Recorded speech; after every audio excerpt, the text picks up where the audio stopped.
South. Here's CBS's Jim Krasula. A federal judge has temporarily blocked Arkansas school districts from enforcing a new law requiring the Ten Commandments be displayed in public school classrooms. The judge cited Supreme Court precedent, stating similar displays have been found unconstitutional. The law was to take effect today. The Dow's up 14 points. This is CBS News.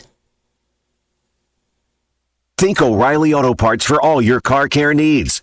Get the parts and service you need fast from the professional parts people at O'Reilly Auto Parts. I'm Matt Morgan of Morgan & Morgan. Your car steering wheel could be a ticking time bomb. At least 24 people have died and many more injured because their airbags fired shrapnel at them upon inflating. Tens of millions of cars have been recalled. If you suffered cuts that required stitches, hearing or vision loss, or broken bones, please contact us today. You could be owed money for medical bills and other damages. Morgan & Morgan. Visit us at badairbags.com for an office near you. Prior results do not guarantee a similar outcome. Hey, it's Ryan Reynolds here from Mint Mobile. Now, I was looking for fun ways to tell you that Mint's offer of unlimited premium wireless for $15 a month is back. So I thought it would be fun if we made $15 bills. But it turns out that's very illegal. So there goes my big idea for the commercial. Visit mintmobile.com/radio. Upfront payment of $45 for 3-month plan equivalent to $15 per month required. New customer offer for first 3 months only. Speed slow after 35 gigabytes if network's busy. Taxes and fees extra. See mintmobile.com. For 70 years, Murfreesboro Medical Clinic has been a cornerstone of health and compassion in our community. From our humble beginnings to the advanced, comprehensive care we offer today, our commitment to you has never wavered. With 8 locations across Murfreesboro and Middle Tennessee and over 100 physicians, we continue to provide the highest standard of care. Then, now, and always, your health is our mission.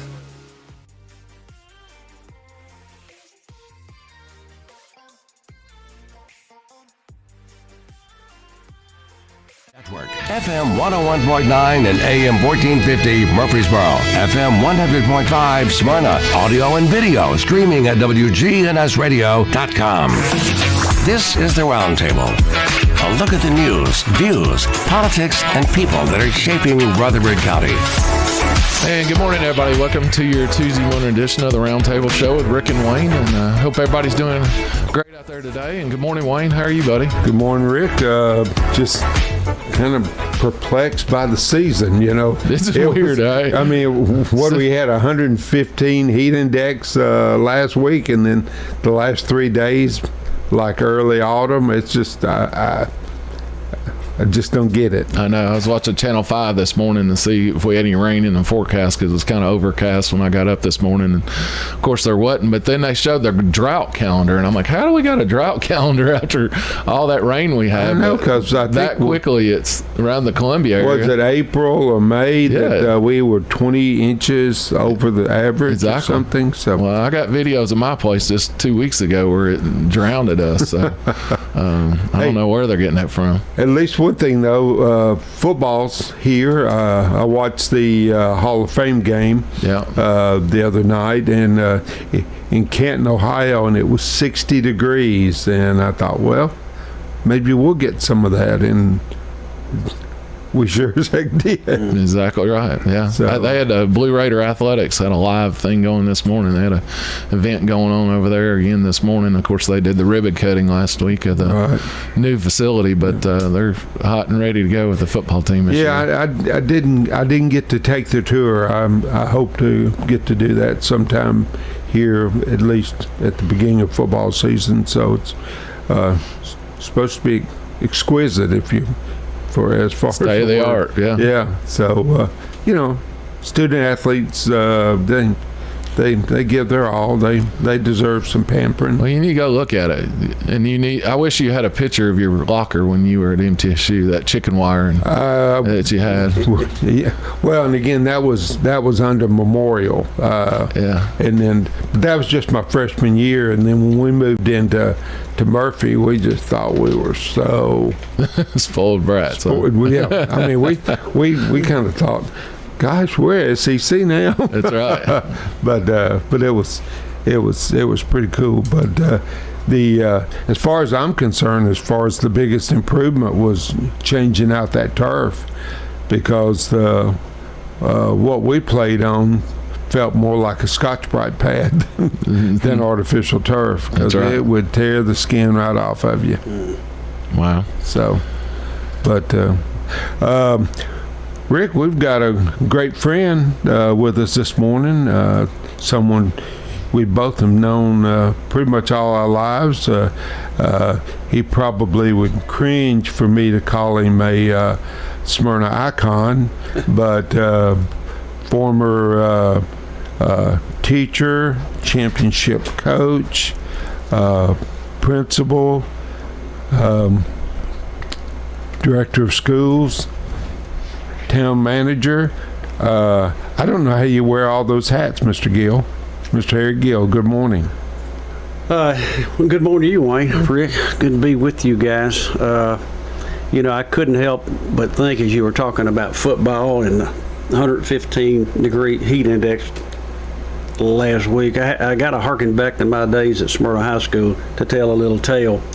When I was a junior, we opened up at Cookville against Cookville High School, but we played on Tennessee Tech's newly installed AstroTurf field, and it was played at 4 in the afternoon. It was every bit of 100 degrees, and everybody played. And incidentally, their 2 star players were Mack and Watson Brown, right, who went on to be college coaches and be successful. Long story short, if you played for Smyrna, you probably started both ways, which I did, and that was back in the day when there wasn't a full understanding, I think, of hydrating and those kinds of deals. And the jerseys we wore were, thick. They were so thick. Anyway, early in the third quarter, I passed out. I was gone. And so, truth be known, I probably was on the verge of some kind of heat stroke. Heat stroke, yeah. Sure. So anyway, late in the game, we tie the game up 13-13 with about a minute to go. And Mr. Bud Rakes, Coach Rakes, came over and shook me. He said, I was the extra point and field goal kicker. He said, get in there and kick that extra point and win this game. So I kind of staggered to my feet, got out, and Ed Davenport put the ball down on the tee, and I kicked it, and it went way, way, way right. I mean, it wasn't in close proximity to even the goal post. And the game ended in a 13-13 tie.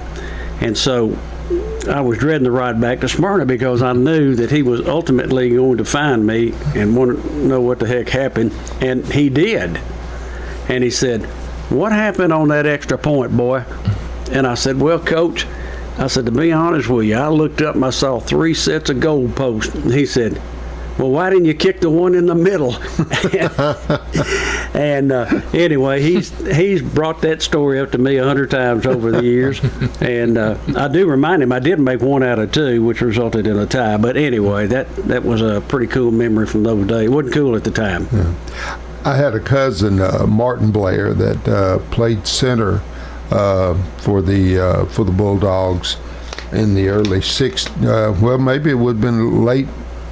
Well, when did the new field behind what is now the middle school? When did that new field? Because I remember seeing Martin play. I think it opened in '67. He probably played at the old field over there by the senior citizen home. Right, the old rock school. Yeah. So I got to see Martin play. He was the center, and of course I was hooked after seeing that. And what was unusual about Martin, of course, he was a big guy. But he had polio, but he played center on the football team, and I really didn't realize what a big deal that was until I started playing. Going, how in the heck did he do that? Yeah. So, but just pretty amazing. But you and Donnie and Aaron Smith and Sammy Green and David Fergus, y'all just had Ed Davenport. Y'all just had an amazing team that '67 year. Our senior season, we ended up 9-1 and went to the Tobacco Bowl, which was at the time pretty much the most prestigious bowl there was. We got beat, but still, it was a successful season. And what's the most amazing thing about that is that all the memories you made and all the stories you continue to tell, over 50 years later? Yeah. And most of which are embellished a little bit about all the tackles I made or that interception I made, although I never made an interception in my life. But that was a great season and great memories. Of course, Donnie Holland, he was the epitome of toughness. Yeah, Donnie was tough. He's told stories about his dad where he'd make 9 or 10 tackles in a game, and he'd go home anticipating praise, and his dad said, "What'd you think, Dad?" He said, "Oh, that guy that's playing next to you did really well," or something like that. And I think that inspired Donnie to play a little bit harder. But he was a tough guy and a heck of a player. Went to Austin Peay and led him in tackles his freshman year. And I always thought he should probably have gone to an SEC school. He was of that caliber. Well, I thought he had an offer from Alabama. No, not to my knowledge. No, okay. I don't think so. Yeah, but I think if he would have, he'd have certainly taken it because he was an Alabama fan for sure. Yeah. Okay. Yeah, he was. Yeah. But just the memories of back in that time. Like I was telling you before the show, I've kind of got into a nostalgic mood here over the last several weeks and been listening to 60s with the Moody Blues and the Guess Who and Steppenwolf, kind of the Vietnam War era. Rolling Stones had a lot of great songs. You should actually be listening to 70s music. You're not old enough to be listening to 60s music. That's my era. Well, true, that is your era. But I was in junior high in '68. So I was a teenager. Okay. So all right. So you're a tad bit older than me. Yeah, I am. I'm a tad bit older than most people. Have you listened to any Ozzy Osbourne since his recent passing? I saw an Apple Store.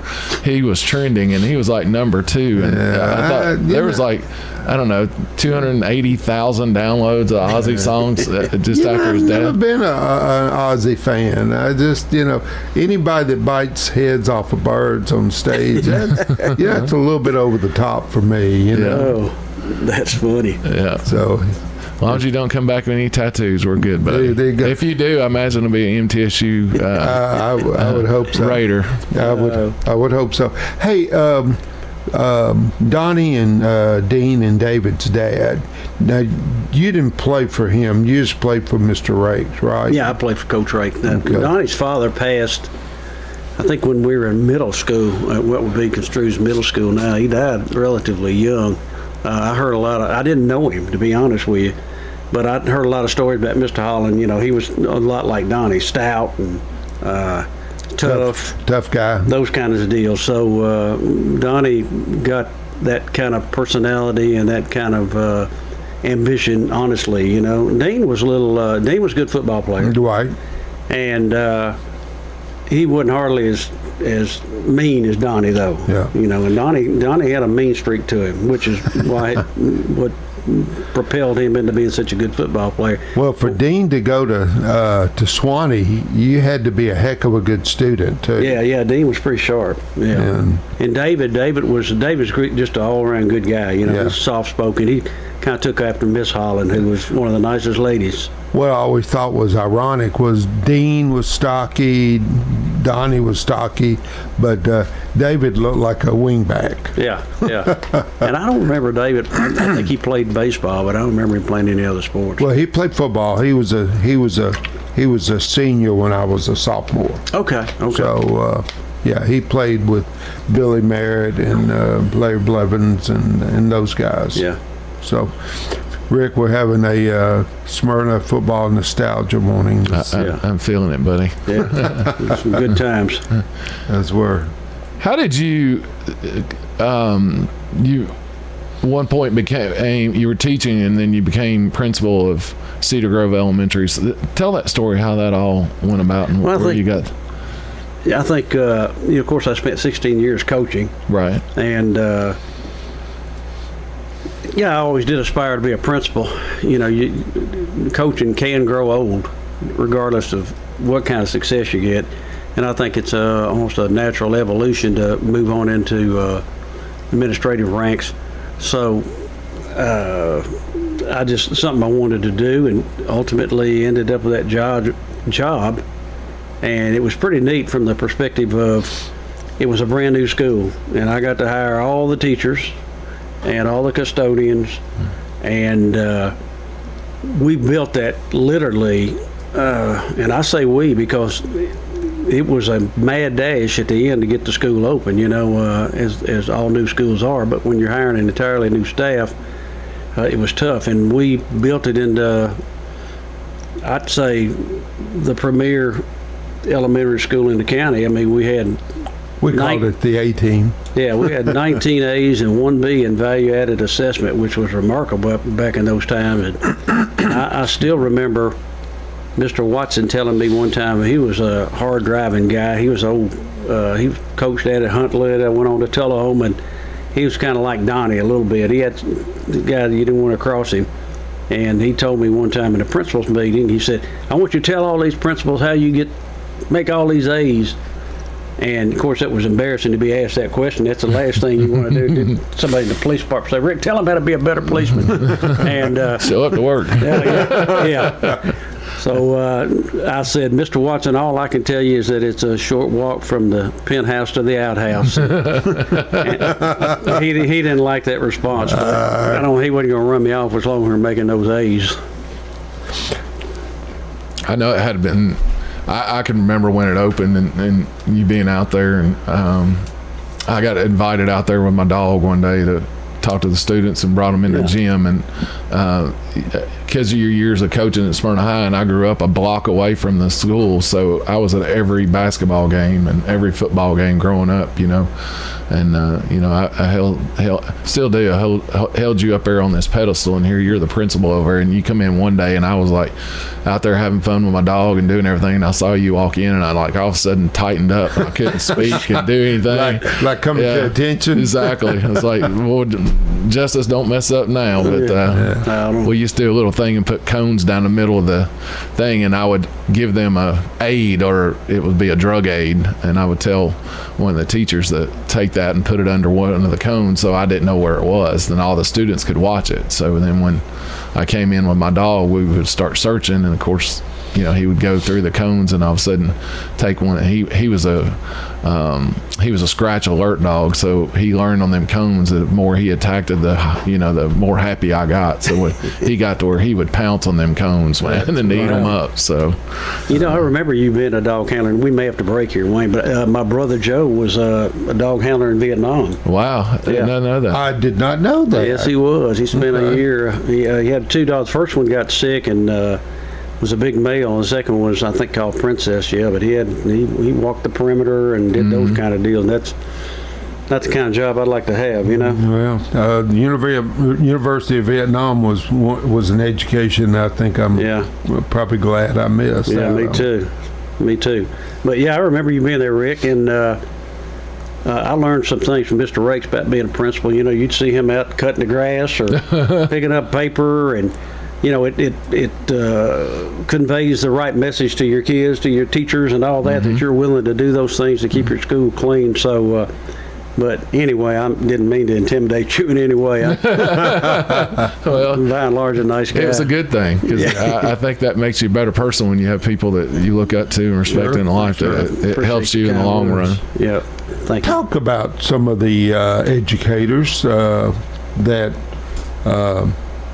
made an imprint on your life, growing up. Yeah, of course, I taught world history the first 2 years, and I told Mr. Rakes, it's hard for me to coach teaching all 5 of these history classes. He said, well, you get to win us a few more games. Maybe I could move you to driver ed or something, give you a break. So thank goodness we got to win us some games, and they moved me into driver ed. But back to your question, everybody loved Mr. Bill McPeak. Oh, no doubt. It broke my heart when he passed. Amen. Amen. I don't know if you had him or not, Rick, but if you didn't, you missed. I did. I took him to DeWitt Joe's grave.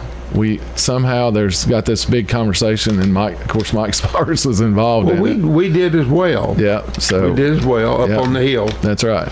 Yeah. Everybody wanted to emulate his teaching style, and that yardstick. Yes. Oh yeah, yardstick. Get on the desk. He got carried away a few times. He'd throw an item or two and hit a kid or something like that. And Mr. Mack or Mr. Rakes would have to defend him, but of course. When you aspire to be a principal, I looked up Mr. Rakes and how he ran the show, and Kittrell coach that came to Smyrna. I watched Bob Burton and learned a lot from him. The great Campbell Brandon, who you've probably heard his name, he really taught me the game of basketball.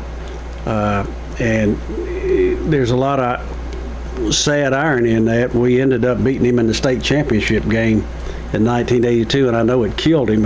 He's probably thinking, why'd I teach him anything? But he passed a few years ago, and I was going to ask you if he was still. I was on a cruise ship and didn't get to go to the funeral. Yeah, he was one of my best friends and one of the great pranksters of all time. But those are some people that kind of form my way of thinking. And of course, Mr. Mac Williams, who we've told so many stories about. If you're from Smyrna, you know who Mr. Mac Williams is. And what a legend he was. Wow. Miss Tyler, she was a stalwart there with senior English, and of course we used to give her such a hard time because she was a staunch Vanderbilt fan, and we used to slide UT stuff into her classroom all the time. Mr. Mack let us hang a UT pennant over her desk. He'd let us go get a ladder and put it up there and go put the ladder up, and she was beside herself. Beside herself. That's a good way to say it. I understand. Yeah, I had Miss Tyler as well. She was a good teacher, and she didn't. She had control of her classroom. No nonsense. And I didn't realize she was that big a Vanderbilt fan. Yeah, she was, unfortunately. Yeah. That's just because I'm such middle, there's this disdain. I was telling Margie Jordan a story the other day about, you remember the days when Ray Mears and the Balls would come to Vanderbilt? Well, Mears would wear that big orange jacket. And prance. And so by then we'd had a little luck in basketball, and Dr. Pinky Lipscomb, who was Vanderbilt's team physician, called me and said, "Hey, Coach, I got a couple of tickets to see Vandy, Tennessee tonight. You want to go?" I said, "Of course." That was a premium ticket back in the day. And I was a big Tennessee fan and Ray Mears fan, and got to see him coach. And years later, called him and invited him to speak at our athletic banquet, and he came and spoke. Why? Yeah, cool. which was really a neat thing, and he was just a master coach, And when he got Ernie and Bernie, the Ernie and Bernie show. Yeah, Rick. That's a little before your time, probably. So anyway. I'm a history guy, and I love UT as well. So yeah. Well, anyway, that's. I don't want to take all your time up on sports, but those are some stories. Fun stuff. Let's take a minute and we'll go on our first break. You're listening to WGNS Tuesday Morning Roundtable with Rick and Wayne. We have Harry Gill in with us today, but we'll take our first break. Be right back with you. For 70 Growing in Christ with Life and Medical Clinic has been a cornerstone of health and compassion in our community. From our humble beginnings to the advanced, comprehensive care we offer today, our commitment to you has never wavered. With 8 locations across Murfreesboro and Middle Tennessee and over 100 physicians, we continue to provide the highest standard of care. Then, now, and always, your health is our mission. Get ready. First Shot, Autumn at the Alley is coming to Oakland's Mansion Tuesday, September 6 to 9 p.m. Sip on fine bourbon, wine, and spirits, enjoy premium cigars, and feast on incredible food from the Alley on Main, all while enjoying live music under the stars. Proceeds benefit First Shot's Academic All-Stars and Send the Kid to Camp programs. Find out more on their Facebook page and through Eventbrite, Autumn at the Alley, September 24th.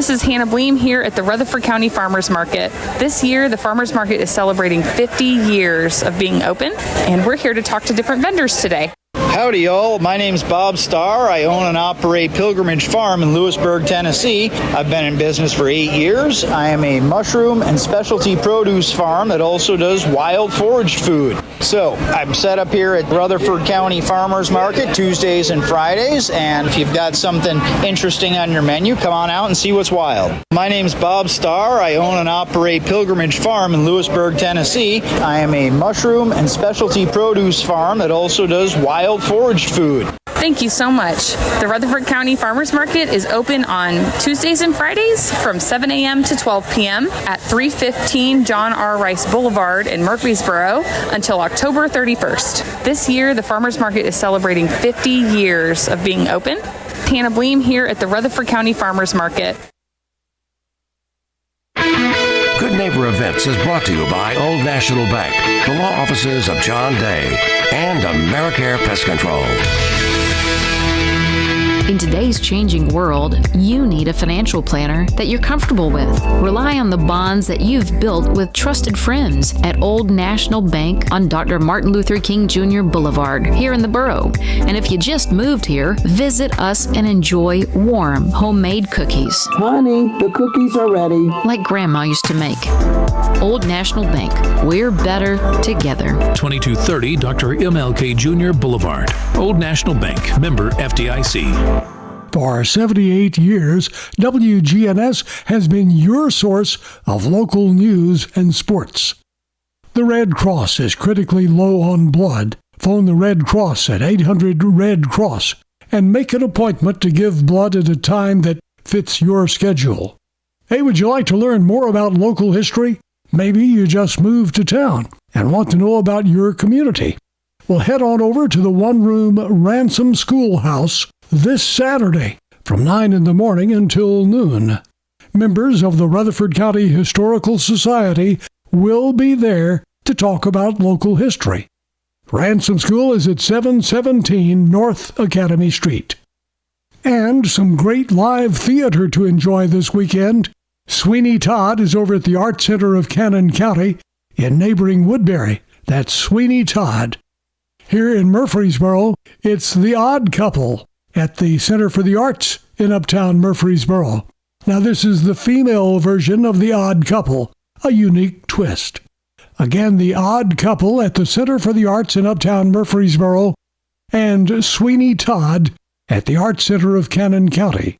Those are WGNS Good Neighbor events. Rutherford weather.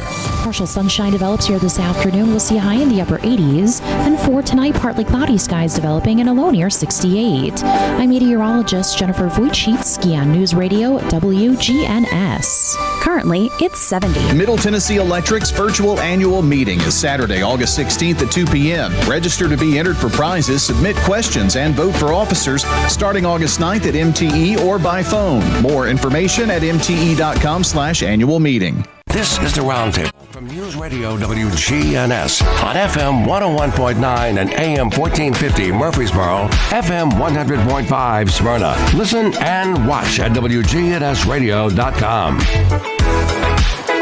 And welcome back to the second segment of Tuesday Mornings with Rick and Wayne.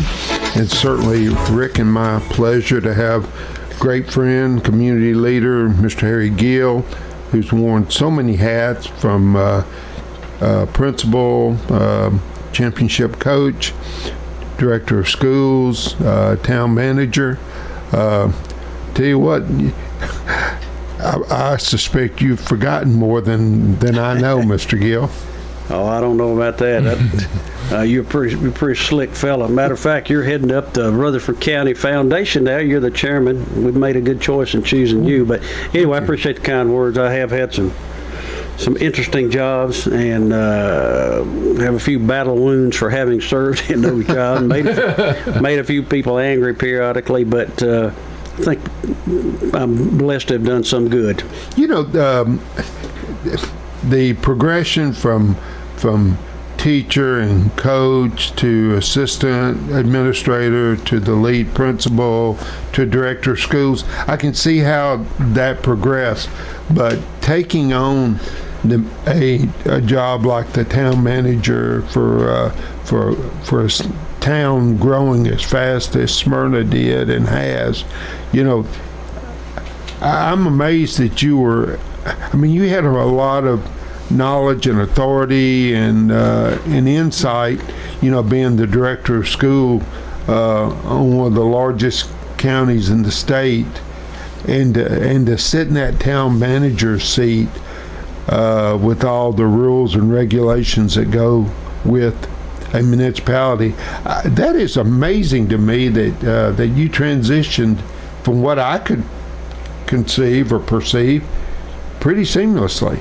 Well, I think being a coach, being a principal, being a director of schools, being a town manager all require the same skills. That's your ability to relate to people, your ability to put good people in positions of importance. I kind of remember a few stories that kind of molded my philosophy. I remember, I think it was General Marshall told his people, if you're waiting on me to come tell you what to do, you're wasting your time. I want you to come tell me what you think we ought to do. Or if you want somebody to be for you, let them know you're dependent upon them and not make them dependent upon you.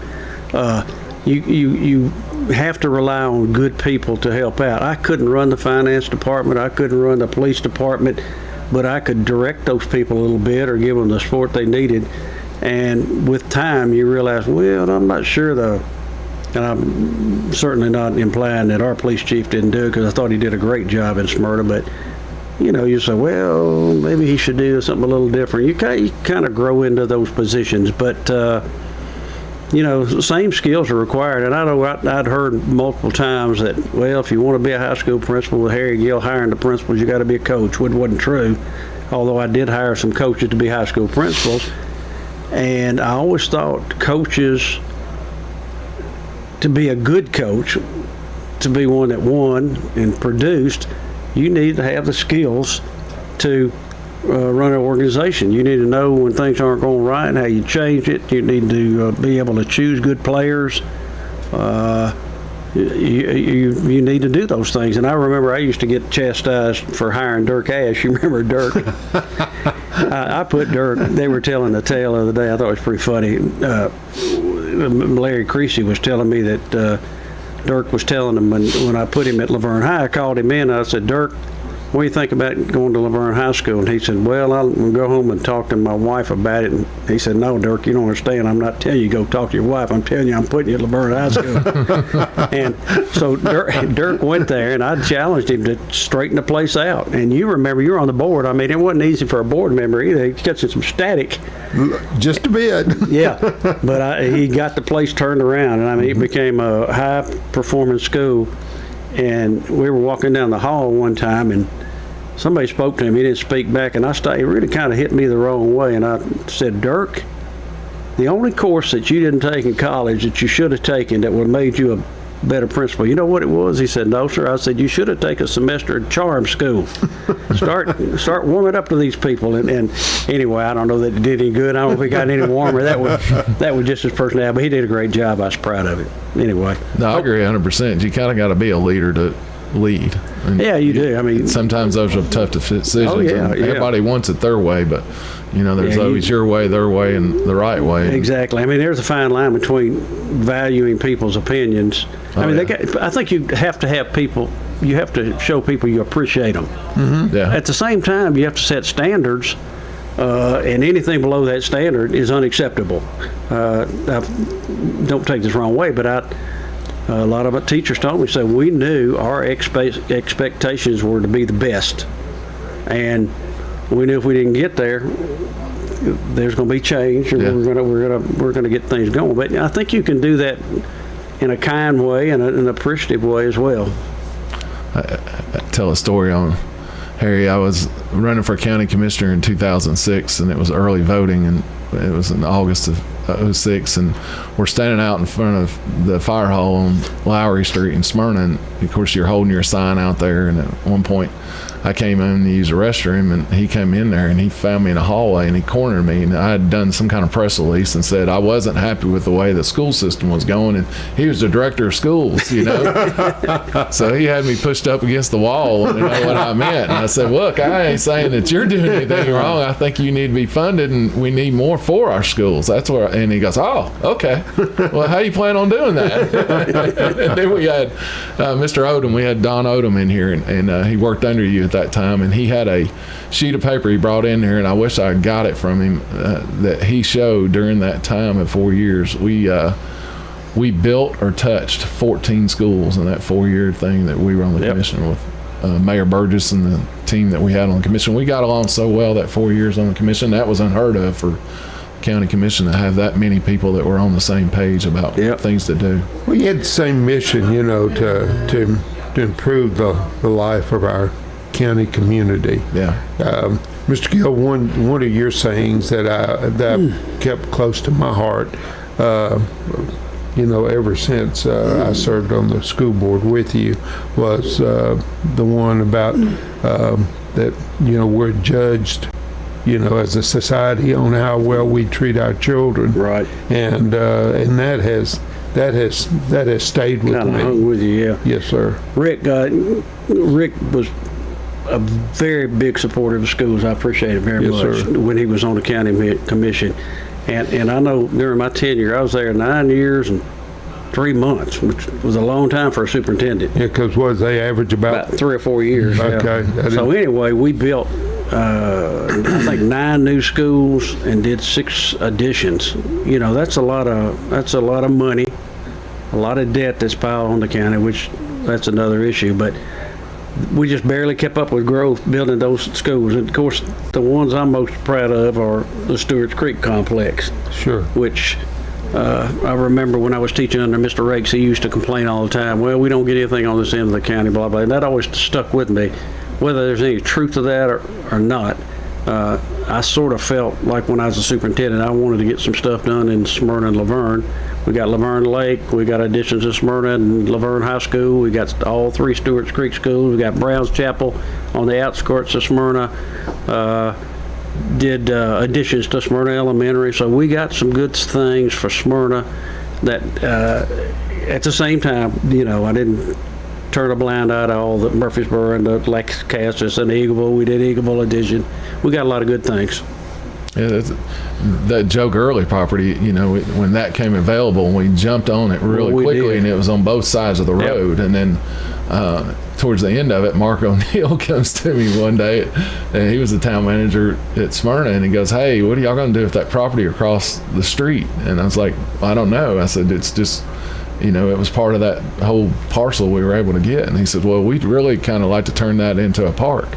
So Bob Bullen, if you remember Dr. Bullen, I was chair of property management and he was chair of health and ed, and we had been talking together. So I saw Mr. Bob at the next meeting, and I said, hey, I said, Smyrna's wanting that property across the street. And he says, well, what do you think we ought to get for it? And I said, I don't know, but let's figure out a number, because I said, they're really hot and heavy. So we turned around and we almost sold that piece of property for more than half in what we gave for the whole parcel. So it was a good win-win for everybody. Let me expand on that story if I can. Yeah.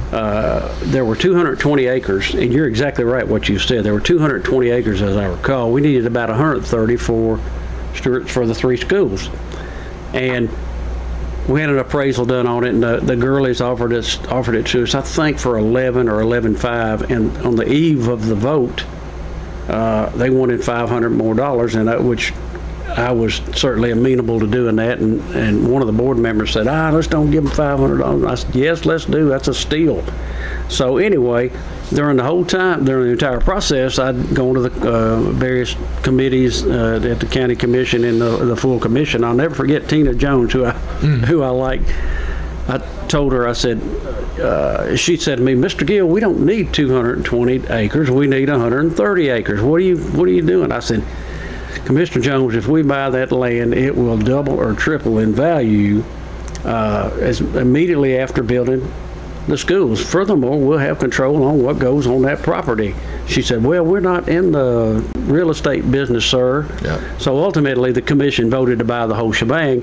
And within a year or two after opening it, appraised at almost $30,000 an acre, which would have, if we'd have sold it at $30,000 an acre, would have paid the full amount for what we purchased the property for.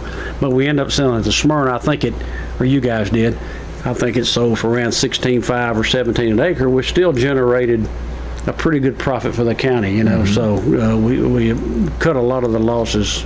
And it kept a subdivision from going in there. Absolutely. And you know, that old saying, "Build it and they will come," has certainly it goes along with a brand new school, and especially a high school. We did the same thing at Rockvale, if you recall. Homer Brown, we bought excess property out there, and I think they did the same thing at Blackman. So it was a good lesson learned. And that part's beautiful. I don't know if you've been out there lately with it. I went out. Yeah, it's gorgeous. Yeah. Oh, I had to be on that side of town. I try to stay off Anvil Road. It's so congested out there, but I went by and rode in through the park and checked it out because I haven't been on that side of town in a pretty good while. I'm still amazed how that side's growing. Well, you know, Rick, when the town manager, Mike Moss, came and said, we hadn't built a new park in 18 years or something. I said, why not? He said, well, I don't know. And so we got going on that, and I'm so proud of that park, in particular the artificial turf, which allows you guys, Wayne, with the high school, started putting artificial turf down at all the high schools. It opens up so many opportunities to the band, the soccer team, to the others that could use that field. So it's a little expense, and some people look on artificial turf and like, what are they doing? They're squandering money. And it wasn't a squandering of money. It was a good thing. And Wayne fought hard to put bleachers at Smyrna Laverne. Couldn't get that done, could we, Wayne? No, sir. I guess they want them to standing room only. Yeah, you know, but just the entire county community, so many of the complexes have improved their situation with these new, with the new fields and the big board, to the point I think they're going to be doing in some of the facilities, they're going to be doing instant replay. Yeah, I think so. Yeah, I know Smyrna's doing something this year. I heard. That's amazing to me. You know, here we are at high school, and but you know, the state championship for 6A football continues to go through Rutherford County, and single A baseball as well with Eagleville. Yeah. So they've almost made a dynasty out there. So you know that instant replay is good as long as you got a good team. If I had one or two teams, my first 2 years I coached, I don't think I'd have wanted any instant replay on those games. You know, some of these older schools like Smyrna Middle, of course, it was our high school, and built, I guess they occupied it, 1960, and trying to connect the old part and the new part apparently was extremely difficult, and to get that new addition there on Hazelwood, just well, you did a good job getting additional space there, but that's just, it was tough. Just the department with Trey Lee, and of course previously was Gary Clardy. They did some miraculous work sometimes. Yeah, exactly. You know, it's hard to believe if you're meandering around Smyrna now. You got Laverne High School with over 2,000 kids, Smyrna High with over 2,000 kids, Blackman and not too far away, 2,000 kids. We were grades 7 through 12, about 500 kids back in my time. Yes, sir. And then we finally opened up Laverne and Smyrna back in, I think it was 88 or 89. There were about 800, 900 kids at school. Now, you got Stewart's Creek out there with 2,300, 2,400. Smyrna. There's 65 to 7,000 high schoolers in that town. Yeah. Oh, they're touching 52,000 total students now in Rutherford County, not counting Murfreesboro City. And Rockvale opened up Rockvale, and in less than 4 years, they're knocking on the door at 2,500. So. Rick, in connection with your statement, like when I left in 2012, we had just under 40,000, and now you say they're up to 52,000? Yes, sir. 12,000 kids they've added in 13 years. That's what, over 1,000 kids a year? Yeah. That's a school a year. That's a school a year they add. That's what they were talking about. Wow. And how you are able to keep up with that, Well, my understanding is if Rutherford County and City of Murfreesboro school system were combined, we'd be knocking on the door of Knox County for the third largest system in the state. I believe that. What's the city got? 10,000, 9,000, 8,000? 10 or 11, I thought. Yeah. But we surpassed Hamilton County now in our population. Yep. With 370,000 people in Rutherford County. And you talk about even my time in the 70s growing up, how small Smyrna was and where it's at now. So it's just amazing. It's pretty interesting, though.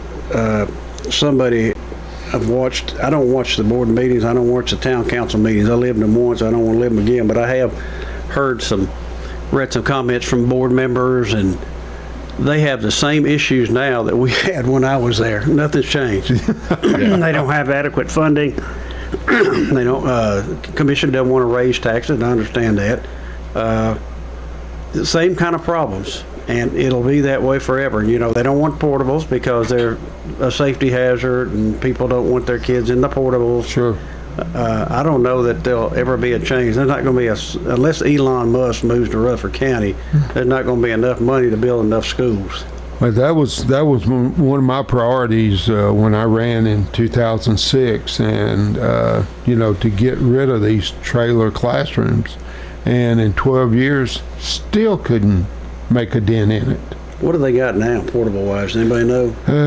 No. Trey Lee was with us a few weeks ago, and they finally were junking a few of them. Is that right, Rick? That's right. So he said some were as old as 25 years old. Yeah, but they still keep using them. But they were still having to buy them. So I don't. They may have junked them, but I think they replaced them because still the growth is still there. Yeah, when my son was in the 5th grade at Cedar Grove, we opened Cedar Grove with 1,132 kids. It was built for 1,000. The first day. And so anyway, we started getting portables, and I'd have parents come in and said, "You don't know what it's like to have your child a portable." I said, "Yeah, I do. He's in the 5th grade, right out there. Come down the hall." I said, I kind of remedied that problem. I'm not sure his mother liked it or he liked it, but. Well, it's even my time on the commission, you go in there with these great expectations that you're going to be able to curve that or help that.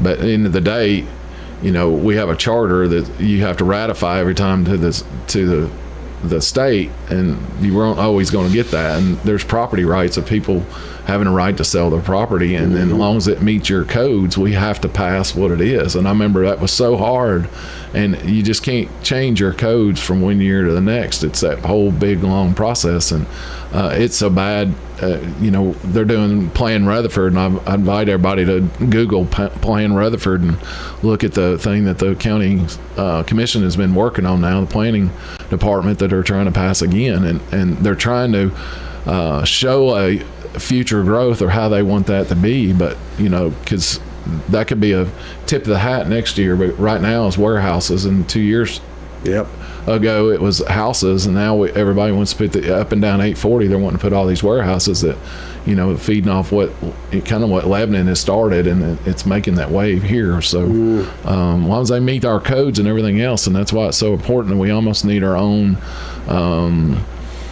committee to do nothing but rules and try to keep up with that and pass it through the state and get our legislators to carry that stuff. So it's again, I come off in 2012 or 2010, and I left thinking there was so much more we left on the table because state laws just handcuffed us because of that. Yeah. One thing that the school board accomplished that I take great pride in is the reconstruction of John Coleman. That the old base school, and I do mean old, had become I mean, you band-aided it all you could, but to build that new facility, Mr. Gill, was probably something I felt as good about as anything that we accomplished on the school board. Just Wayne, I started out my illustrious academic career at John Coleman, the second grade, and I'm not going to show anybody my report card. I won't be showing my grandchildren mine either. Yeah, that was a pretty cool thing. I also found out at John Coleman I had absolutely no instrumental talent.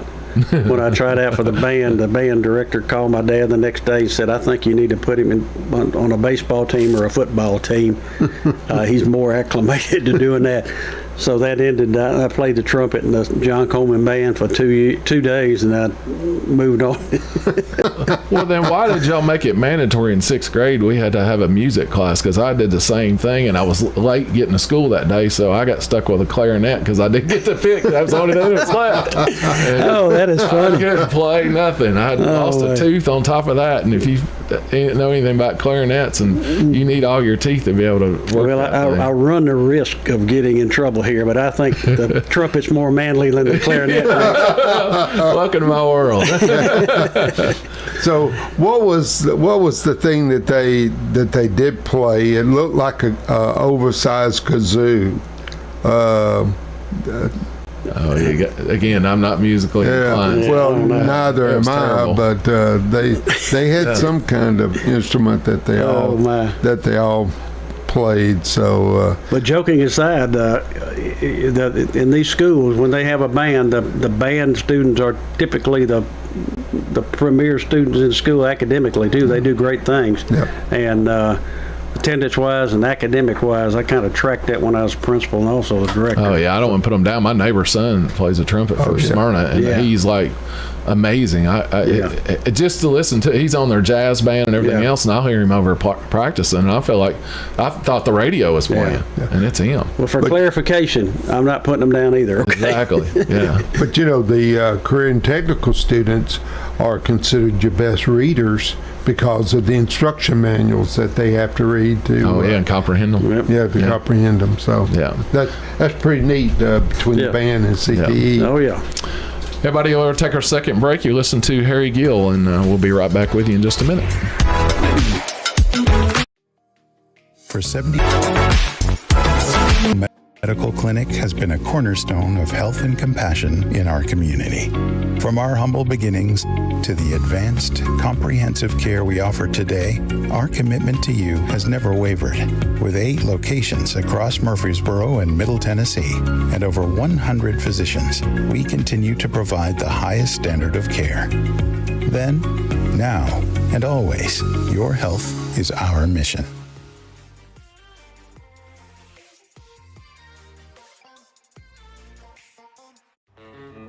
Get ready for Autumn at the Alley is coming to Oakland's Mansion Tuesday, September 24th from 6 to 9 p.m. Sip on fine bourbon, wine, and spirits, enjoy premium cigars, and feast on incredible food from the Alley on Main, all while enjoying live music under the stars. Proceeds benefit First Shots Academic All-Stars and Send the Kid to Camp programs. Find out more on their Facebook page and through Eventbrite. Autumn at the Alley, September 24th.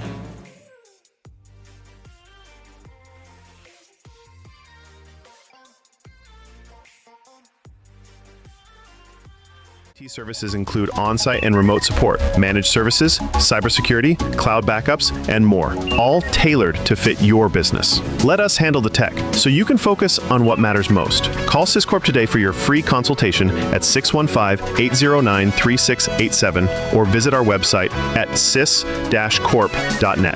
sys-corp.net. This is Chip Walters, and I'm honored to be your 2024 MTAR Realtor of the Year. I'm with Exit Realty Bob Lamb & Associates, and like many of you, I've seen the real estate market shift and change.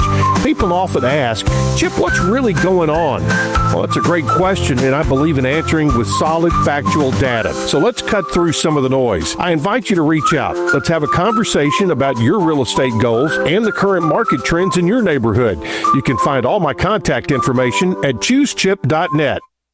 This is the Roundtable from News Radio WGNS on FM 101.9 and AM 1450 Murfreesboro, FM 100.5 Smyrna. Listen and watch at wgnsradio.com. And welcome back to the third and final segment of Tuesday Mornings with Rick and Wayne. And Rick and I have had a blast this morning strolling down memory lane nostalgically with former director of schools and town manager Mr. Harry Gill, and this has really been fun for me, Mr. Gill. Yeah, I've had a blast. You guys you're a little bit of local legends yourself there, you and Rick. And I've listened to your show some. You guys do a pretty good job. I'd put you on an even keel with Joe Rogan, to be honest with you. You're probably not making his money, though, are you, Wayne? Well, no, sir. Maybe you don't want to be on a platform with Joe Rogan. We're making exactly what we're paying you, Mr. Gill. Okay. But anyway, yeah, I've enjoyed it. We didn't get around talking too much about opening schools and all that, but I do have a parting shot. I was listening to Director Trey Duke a while ago, and I kind of ribbed him out there a bit when he said it. He alerted the parents it might take them 2 or 3 days of school to get everything running smoothly, and I said, why is it taking you so long? We had it going the first day. And, and he took it good. He knew I was carrying on with him. He was a principal in Rutherford County, and a good fellow, and I'm sure you're doing a great job. His mother-in-law worked for Mr. Odom at David Urey, teaching 4th grade, and she had both of my children. And Ms. Mays was an amazing educator. Yeah, okay, that's Bob Mays' wife, right? Wasn't it? No, so. I don't. You don't think so? Okay. I don't think so. I think her husband was a missionary. Okay. But you could be right, but I don't. But anyway, yeah, Trey's a good man, and I'm sure he's doing a great job. He sure is. Wayne and I last week went over to Smyrna Middle School, and we have almost every school. Well, every school in the north end of the county is a Title I school, and a lot of them don't have PTOs and things like that. They just don't have those parent teacher organizations where they can raise money and do things for them. So we try to do what we can through a Rotary, Smyrna Rotary, and ourselves. But we are able to get them a hot dog warmer and dropped off over there. And man, they were all already in the library and teaching and getting. You arranged for them to get a replacement on their popcorn machine too last year. Did you not? Yes, sir. So Rick's been instrumental in helping. I apologize for interrupting, but I went to the last 2 years. They organized a stadium club at Smyrna High School. And I've donated, as have 2 of my classmates, David Ferguson and Ed Davenport, to the club. And the coach, Williams, was explaining the last time that they have a hard time generating or raising enough money like some of the other schools. They're about 60, Smyrna High is over 60% or something like that, Hispanic population, and he implied it was a little bit difficult to get the money that they do, and most of those kids are soccer players in lieu of playing football. So the dynamics and the complexion and the personality of those schools has changed. And I will say this, and there's no slight against the Hispanic people, because having had a lot of them in our school system, they're some of the most cooperative and parents that take the most interest in their kids of anyone. So. We have a Interact Club that's in Rotary, and it's amazing the students that are producing out there, and a lot of our foreign or Hispanic descent, and the colleges are going to, Brown and Stanford, and I mean they're Harvard, Yale, they're all coming in there, and they've all Ivy League type caliber students are coming. Yeah, absolutely.